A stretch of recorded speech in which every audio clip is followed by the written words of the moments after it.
Hi friends, welcome to Gowri's home. வெயில் காலம் ஆயிடுச்சு இல்லையா? மோர் டெய்லி வீட்டில் போட்டிருக்கிறேன்.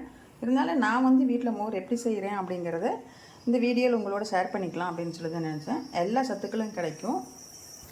இப்போது கருவேப்பிலை எடுத்துருக்கிறேன், பெரிய நெல்லிக்காய் 2 எடுத்துருக்கிறேன். கருவேப்பிலை உருவி போட்டாச்சு.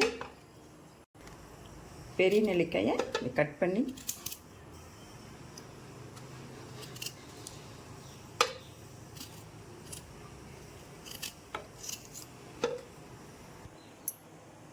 கொஞ்சம் இஞ்சி துண்டு போட்டுக்கிறேன், கொஞ்சம் சீரகம், 4 மிளகு, பெருங்காயத்தூள் கொஞ்சமாக தயிர் ஊற்றிக்கலாம்.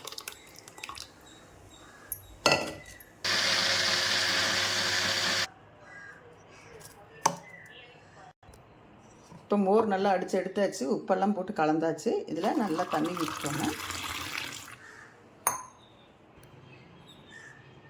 இந்த மாதிரி நீங்களும் மோர் செஞ்சு சாப்பிட்டு பாருங்கள். வெயில் நேரத்துக்கு சூப்பராக இருக்கும்.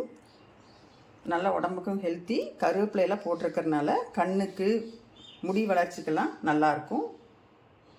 நெல்லிக்காயும் அதேமாதிரி கண்ணுக்கு, முடி வளர்ச்சிக்கு, உடம்புக்கு சத்துக்கு எல்லாத்துக்குமே நல்லாயிருக்கும். இந்த மாதிரி நீங்களும் மோர் பண்ணி சாப்பிடுங்க.